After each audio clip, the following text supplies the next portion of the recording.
Here we are for Show Me Reptile Show podcast episode number 4. We've got a special guest with us this week. We've got our owner, Mickey, and we've got Crystal Rolfe here, who's joining us this week. Crystal, tell us a little bit about yourself and how you got involved with Show Me Reptiles way back when. My name's Crystal, and I'm not sure what year exactly it was. I pretty much got into reptiles since I was a little kid. And my children went to a reptile show and in St. Louis City, and we saw crested geckos for the first time.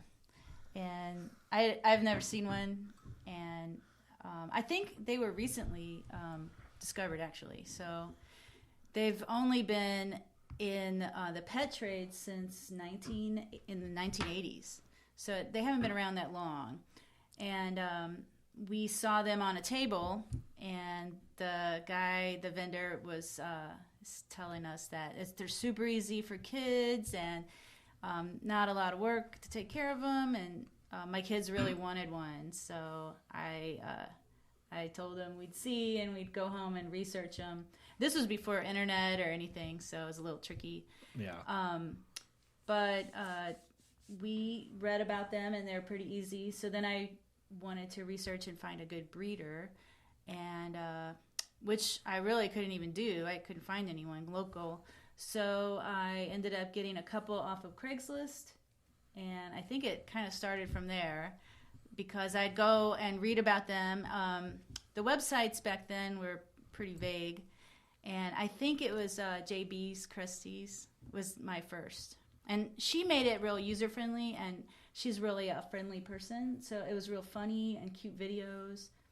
So my kids liked that, and that's how I found out it wasn't as hard as it seemed like with reptiles, as opposed to like a kitten or something. Yeah, crested geckos are super easy. So you're probably like one of the original breeders here in the St. Louis area. Probably. I mean, there were always like Joe and Joe Hupp.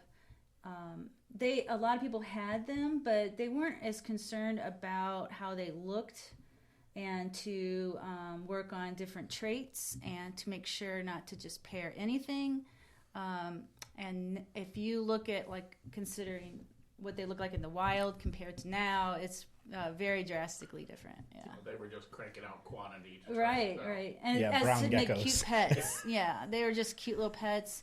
I found out some were around $40, and then others were around $200 and up. And so I thought, well, why would you want to pair two that were $40 when you should be working on the ones that were higher end? And why are they higher end? And what kind of traits they might have that are more desirable, and what people are looking for, and it just kind of snowballed. When did it click for you to decide to try to take it from a pet to decide that you wanted to see if you could breed them? That's kind of a natural thing for me. I really love trying to make a better looking pet, or I really worked with, it's kind of strange, but I work with rats, and I was one of the few rat breeders in Missouri who registered their rats, and I was also a rat show judge.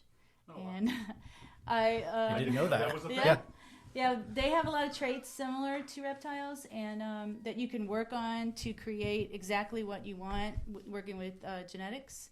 And I think that's a really good level to go from rats towards reptiles as far as breeding them, and to make them really pet friendly, and to show people that just because it's a reptile or even a rat, it could be you could make it into more of a pet and a project to where you're trying to improve how they look in a real short amount of time too. So for you, was it a conscious effort then to pair them together? Oh, or yeah, was it, for sure. Okay. I'm sure a lot of people have them by accident just because they've got a male and a female together. Right. Yeah, they cohabitated them. One of my favorite things about crested geckos is over the last couple of years seeing a lot of the terrarium builds, and I love that part too. Yeah, the plants. We really enjoy that. We've got some classes going for people. Showing them how to do that. That's a thing people think is really difficult, and it's super easy. Once you've done your first one, you're like, oh, okay, I got this. It's not as hard as, as it seems. When I first saw crested geckos or any of the geckos, when I first saw them, the ones I really wanted, I thought, there's no way I'll ever have an animal that looks like that. They'll seem so far away from what I could produce, and that includes the tanks. I would see those and think, there's no way I'm going to be able to create something that looks like that in my own home, and I found out it's really not that hard. I mean, once you break it apart, break it down, it's something you could learn. Yeah, all this is really easy, and that's something I like to tell people. You get to put a different part of the planet in your house. Mm-hmm. And you don't have to start with that big fancy tank. You can start with a small little terrarium and work your way up. Yeah, I mean, at the shows, I see your little starter boxes that you make for people all the time, and it's, probably makes it super easy. Less than $20 involved in what you're going to keep a small baby in. Right. And really, they don't need a gigantic. Yeah, you have to have patience. People get impatient. They want to have everything right now. Yeah. They want the big fancy tank, but it really is more fun to learn. Yeah. Right, and throwing a tiny baby into that giant fancy tank is a waste anyway. It's not gonna. Yeah. You'll spend all day even looking for it. Now you breed other things other than crested geckos. Yes, I do. You do the crocodile skinks too, don't you? No, I don't do those anymore. I like to play around with different things to see. You never know if it's going to be something that you really love. So I do try to dabble a little bit, but I mostly specialize in New Caledonian geckos, and I think my specialty is gargoyles. I really like to work on those, and I really understand how to take care of them, and I think I'm getting further along to what I really would like to produce and have a look that I can produce myself, like so what consistent. I like about gargoyle geckos, their personality. So because it's like a bearded dragon and a crested gecko, right? All in one. Like it's an easy setup. Yeah, it's super easy, and it's a friendly, confident animal. Now those can be. I'm in the dog world. I'm a dog person, and I work with dogs a lot. And I am more drawn toward a little bit of a challenge. And the gargoyles are more of the terrier in the gecko field. Yeah. And not as strong of a personality as like a tokay, but they do have a little bit of a little stronger personality. And I like that about them, that they're not as maybe as slow, and they're not as lackadaisical. Yeah, when they're not in the mood, they have a lot of. I think they're more aware of you too. Yeah, gargoyles. Yeah, I really like those. I think those make really good first pets for. And they come in the most amazing color. The thing I like about gargoyles is, from a baby to an adult, they are changing the way they look almost every other week. Every time you look at them, you take them out to take photos, they're almost always a different look. Well, I remember the first time that I seen those, probably 12 or 13 years ago, I seen my first gargoyle gecko. I'm like, oh, this thing's kind of ugly. Yeah. And now like a stone. Yeah, and now they're really pretty. Like, and right? There's just so many varieties. Like, I seen some really, really red ones a couple of weeks ago. I was just like, holy cow. Like, I have some that are, the whole entire body is completely red, and you almost can't see any markings on it. Wow. Yeah, they have a nice fire engine red to them. And there's a different variation of the reds, too. There's all different. And I have a lot of pink ones that are pink base with the red on top. Yeah, those are a lot of fun, I think, especially for like the newer keepers and things like that. They're a lot prettier than all the ball python variations. They're not as jumpy as a crested also. Oh, yeah. They don't. They do jump, but they're not as prone to bounce around like constant. The ones I've handled like to run up, and stuff. Yeah. So, Crystal, where would you tell somebody to start? So, say somebody was coming in, they had a teenage child that was really interested in geckos. What species would you say to start with? And what would your selling pitch be essentially on why this is a good pet and what that teenager needs to be willing to do to make it a good pet? It depends on the age. of the child. But even I'd say even a 6-year-old that's more responsible can get a crested gecko or a gargoyle. They're very similar in baby setup, and these are not an animal that likes to be handled a lot. They'll tolerate it, and you can get them to tolerate it for longer periods of time. But your body is a little warm for them. They're not a warm. They're not a heat-seeking animal, and they're not maybe like a bearded dragon or a snake would like to stay on you. They'll tolerate you to hold them a little while, but they'd rather you let them go.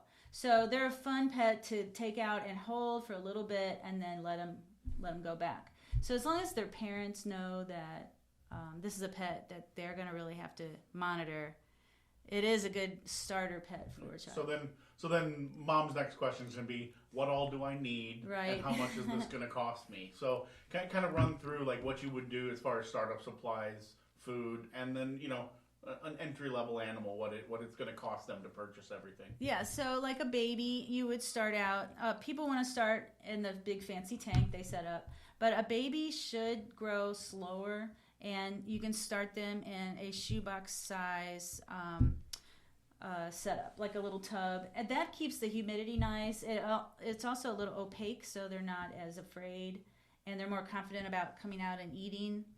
And you could set that up in a tank version, but they're a nocturnal animal, so they'd rather be a little more secure and secluded until they build confidence. As they get older, they'll become more and more aware of you and that you're going to reach in, and they're easier to get them to eat and grow. So that setup is not very expensive at all, and you can set that up yourself. There's a lot of DIY. I have a huge care sheet on my page about how to set that up, and from there, your gecko itself is going to start anywhere from maybe a nice, really pretty colored gecko. You could probably get for around $30 a baby, and then and up. I mean, it'll keep going depending on what you want. But I would say your starter one, I would stick around $40 to $50. Anything as far as lighting or heat? They don't need any special heat or light, but that doesn't mean they can't be cold. They need room temperature. So my room itself is around 74 degrees, 75, and I've had them as low as 65 in my house, and they just don't eat as much when they're that low. They kind of slow down. So around 70s. Yeah. But you want to keep it under 80 for sure. So duplicate a comfortable living environment for you. Environment. Yeah. And what about food? The food I feed is a powdered diet. It comes in a little.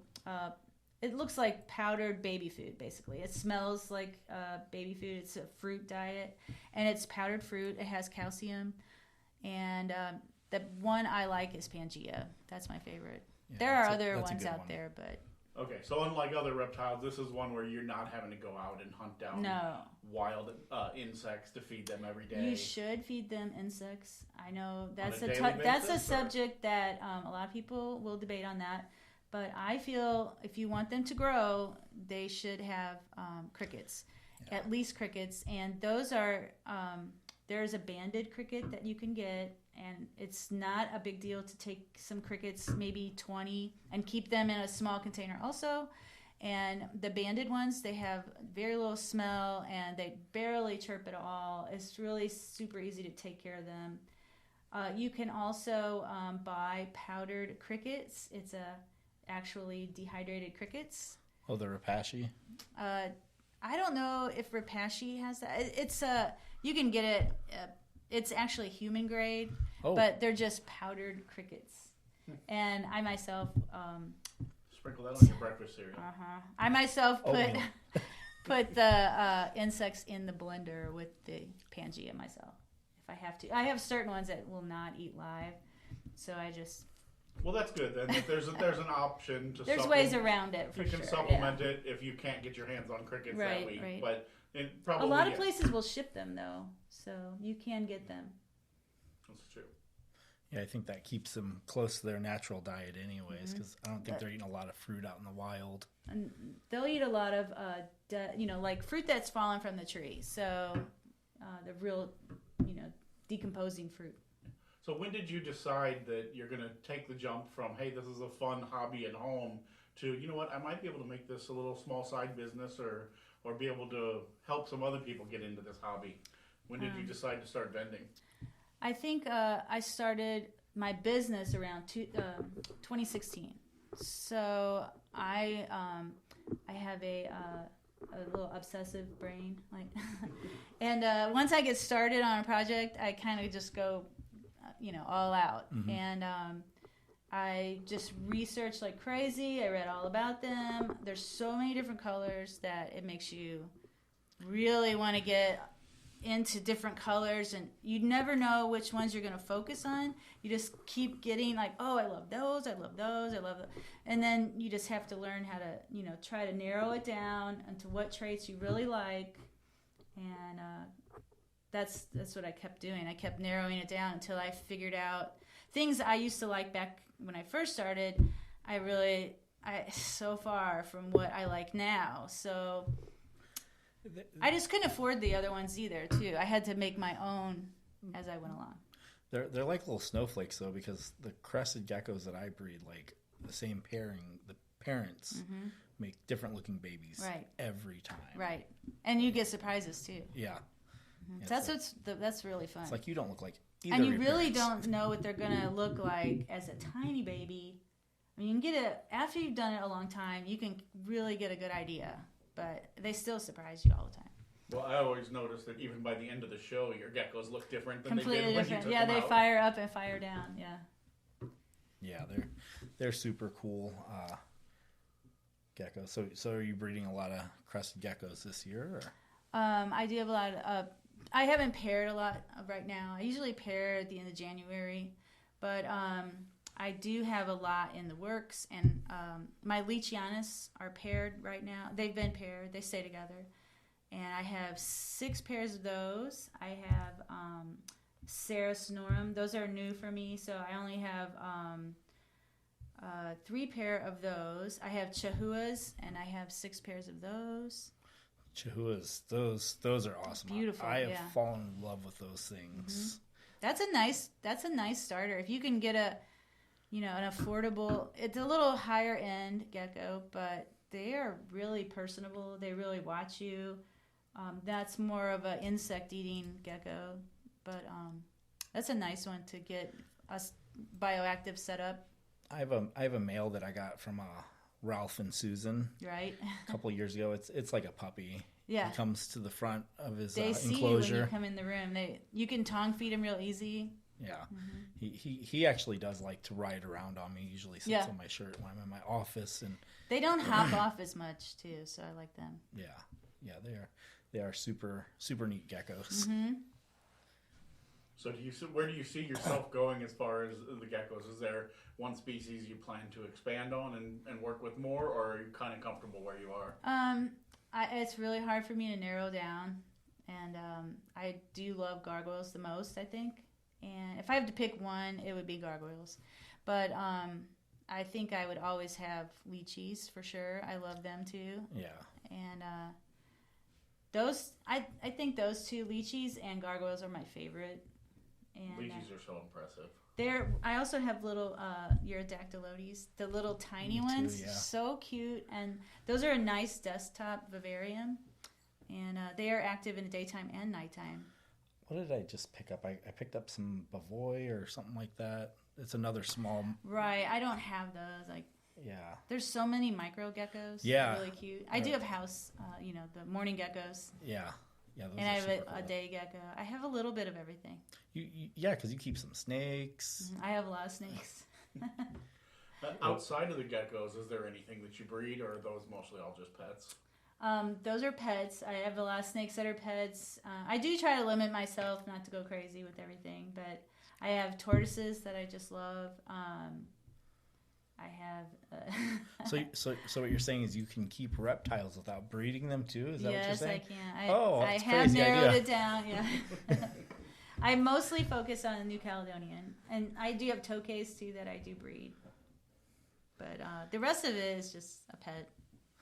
Yeah, I like my pets. I keep a lot of stuff that I don't ever plan on breeding too. Yes, I know how involved it could be with snakes, and It's a lot. yeah. Yeah, especially when you get species where their seasons aren't aligned, then you can really keep yourself busy year round, you know, trying to watch for what breeds when, what hatches when, what lays when. It can get confusing. I have my basement is set up too for them, so I only have so much room. But it is my entire basement. Is You just recently redid that, didn't you? A few years ago, and so now it's totally devoted to them. My whole basement. We have this habit of letting the reptiles take over the house yeah. over time. Yeah, they took But over. that is kind of nice that you've got a space so that they're not just infiltrating every single room of the house, which happens to a lot of us. If I had more room, I would just keep getting more. So it is nice to keep it narrowed down. It's almost like we're being kept by the reptiles. Right. That's Yeah, no different it's than very other time pets, consuming. though. Right. Because cats are in control of them as well. Oh yeah. My dogs, yeah. So when is the next show that you're doing? I primarily vend at the Show Me shows, so I think it's February. that. When Yeah. is- February, mid February. I think I don't know. I do attend the NARBC shows, and I deliver there too. But Those are a lot of fun. yeah, I enjoy going to those. been in Tinley. I vended, and I usually share a table. And do you ship as well? Yes, I ship all of my animals. I am on Morph Market, and I sell a lot there. I have a website too, and That might help. What's the website and Yeah. the name of your business if Yeah. people want to go look for your geckos? It's Tailspinz Gecko, and it's Tailspinz with a Z, one word. I misspelled that for the longest time. I know. And Tailspinz was my rattery name. Yeah. Yeah, so that's where I got that. And I'm a pet stylist, and I had a vision of owning a pet salon, and my pet salon would be Tailspinz, and I'd have a dog and a cat with their tails spinning around. So since I already thought of that, that's how I used it for the rats, and then it became that for the geckos too. Okay, so same thing on Morph Market if they wanted to find Yeah. you there. Mm-hmm. Yeah. And obviously, you know, the Show Me Reptile show in St. Louis, you'll find Crystal I'm there always pretty there. much every show. Yeah. Same spot forever now. Right. Yeah. And I sell baby kits, so I have a full setup for everything you would need for a baby. Well, a lot of times when I see you at the show, you're doing a lot of educating. I love educating people to get started. Yeah. Show that it's not so hard. And I'm very active on the socials, so I'm easy to get a hold of. Instagram, I think I have like 19,000 followers on there. Yeah. Your Instagram's pretty good. Yeah, it's gone crazy. When I first got on Instagram, I will say there's hardly any geckos on there. Yeah. Now it's full of geckos. Now it's everywhere you go. Yeah, now people complain at shows. Oh, it's all geckos and I all know. pythons. There's a lot of crested geckos right now. Well, the cool thing about it, though, like with the crest geckos and the ball pythons, like there's a variety, though. Like all of those animals are different colors, and you know, there's a lot of variations there. That's why it's hard for me to get behind the whole. Oh well, there's if There's there was a lot of wholesalers out there too, and I am not against wholesaling, but I really like to know who the parents are. I mean, a lot of people think that's not important to me because I'm not going to breed, but it will show you what that little baby is going to become. So that little brown gargoyle will turn into a bright red gargoyle. If you know those parents are both reds, that little baby will become red.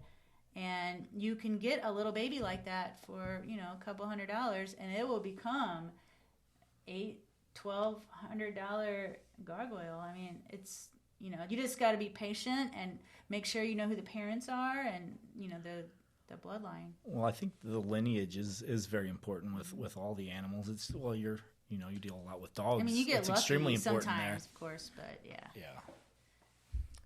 Yeah. All right, well, I think that kind of wraps up Crystal's whole deal. Mickey, do you have anything you wanted to bring at us this week from updates on the show. We're kind of rolling into a new year here now, just winding down this year with 3 shows coming up. Yeah, let's see here. If you're a vendor, get your vendor profiles done. You know, I finally got mine done. Yeah, we are moving 100% to online sign-ups for the vendors. Yeah, It'll make everything so much easier to have the list cleared ahead of time, have your tables reserved. we are working on the online calendar and the table layouts, and marketplace isn't too far off. It's in the second time of beta testing, so that's not going to be too far off either. So super Awesome. excited about that. One more option to be able to find, purchase, and move your amazing animals. Yeah. All right, guys. Well, I think that's going to wrap it up here for episode 4 of the podcast. Crystal, thank you so much for being here. Thanks. We'll Thanks see so you guys much. next week. Thanks. Bye, guys. Bye.